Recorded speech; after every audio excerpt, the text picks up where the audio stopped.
Hi everybody, all my followers, welcome to another video. So the video today is on a 2008 Citroen C3 VTR Plus. Is like that? I think it is VTR Plus. And this car came to me. This is what I've been told. Basically what I've done so far is I've plugged in my battery charger, and I've plugged in the laptop. I'm using this laptop because I was just working on that car. If you follow my channel, you'll know what I've been doing. So basically I just move it from there to here to scan it rather than get the Maxi out of the box now. But anyway, what I've been told is that the car is not charging the battery, so the battery light is on. That's what I've been told. When they brought me the car, I wasn't at home, but I've been told that they came with a battery inside the bonnet or in the engine bay, connected to the battery in there, and they have these cables in there, which I'll show you in a minute, holding the bonnet down, because obviously the battery would run out and the car would stop. So they brought an extra battery to keep the car running, just to get to here. Anyway, so the symptoms is that the battery is not charging. So the first thing I'm going to do is we're going to give a scan. Just a quick scan, see what's in there. Most likely it's going to be for battery voltages and all that stuff, but we're going to have a quick look. And in this car, for example, the ag box is not operational for this car, so we're going to have to use Lexia. It's going to get the RPO. Okay, and the RPO is in and is loading.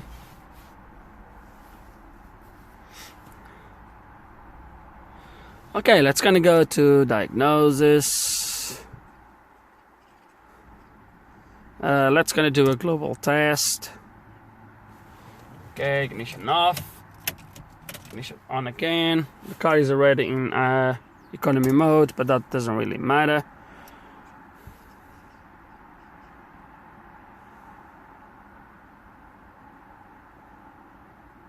So I haven't started the engine yet, by the way. We're just gonna do this scan, and then I will try to start the engine, and so we can confirm the complaint. Okay, and interestingly enough, we have only 3 modules with faults, which is the BSI, the injection, and the brakes. Okay, so let's gonna start with the BSI.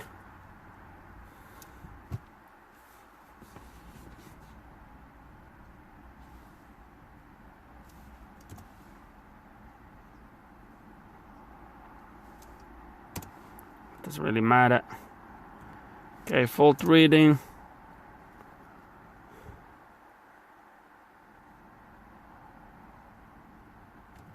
Okay, that's interesting. We have unexpected reinitialization, most likely low batteries, no characteristics, and a fault that is not even listed, which is quite interesting. FA58. Go figure. Don't know. Don't have a clue what that is. It's gonna go back. It's gonna scan again. I could have tried to clear the faults, but it's gonna go to the injection.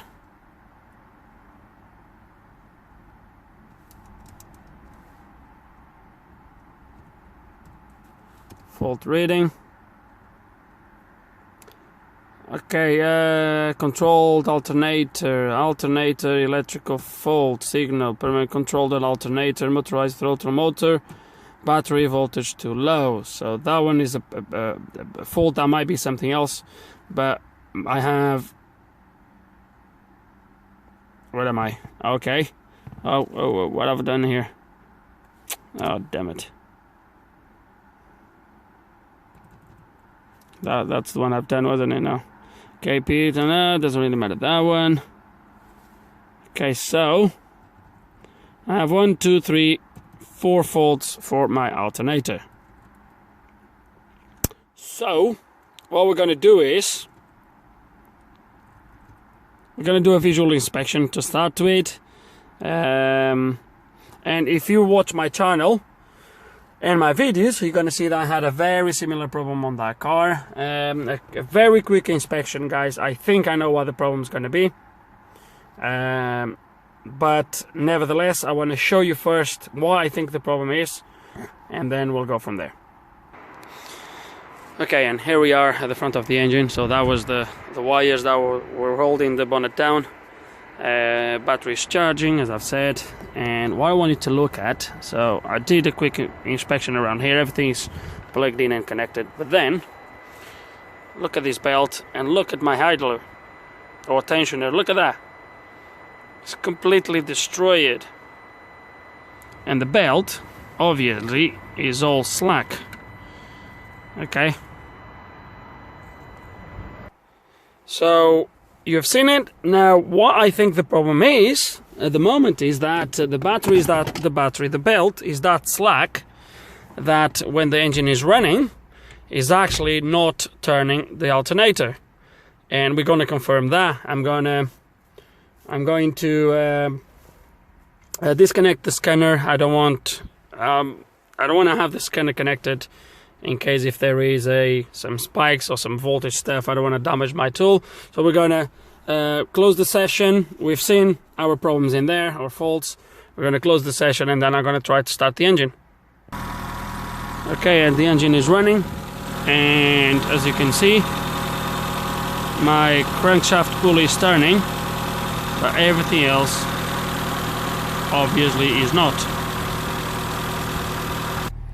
And obviously my battery light is not on yet. I have the charger plugged in, which is keeping the voltage and all that stuff, so obviously it won't come on just yet. But I don't want to leave it turning in case if something happens in there and it catches the belt or something like that. But guys, I wish all the problems were this easy to diagnose, but well, I think it was quite easy. So we're gonna get a new belt, a new tensioner, and get that replaced. And hopefully that's the only thing that is wrong with this car, and hopefully that will get it fixed. Okay, different week, different day. Just finished the Picasso. Went this morning to get some parts for it, and obviously I got the parts for this C3. So a new belt, and we have a new tensioner. There it is. And all we're going to do now is obviously remove the old parts, remove the old ones, and fit this one in. And as I said already, hope that fixes our problem.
And here it is, look at that. Completely gone. Okay, so let's gonna fit the new one and go from there.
And last thing left is pull the pin out.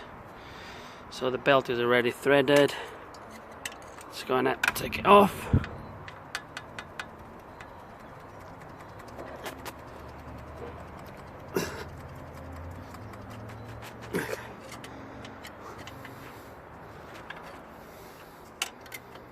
Come on.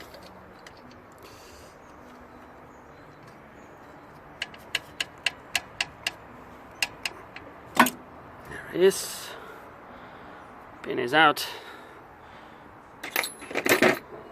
Our belt is obviously tensioned, and that's it, I believe. Let's gonna take this stuff out and start the engine. Okay, let's gonna start the engine.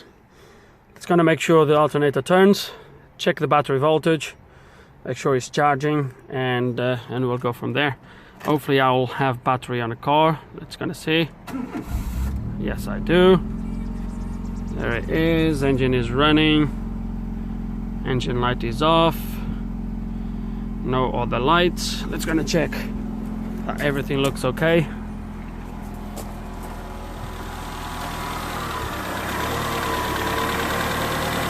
Which it does. Everything looks fine to me. Let's gonna get the multimeter now. And let's gonna take some measurements, and there we go. 14.60, 4.5, 4.6, 14.5, 14.6 volts. And as you have seen, the alternator is charging absolutely fine. I have no lights, I mean no battery lights, no nothing. So everything looks absolutely spot on, and it is a little bit tricky to change that from the top. If you have some big hands, you might not gonna be able to do it. It is really tricky, but as you have seen, it's doable to change the tensioner and the belt from the top. So that's it for this video, guys. I really hope there's some information here that somehow can help you. Hope you have enjoyed the video. If you have any questions, any comments, well, put them below. And like always, thanks for watching.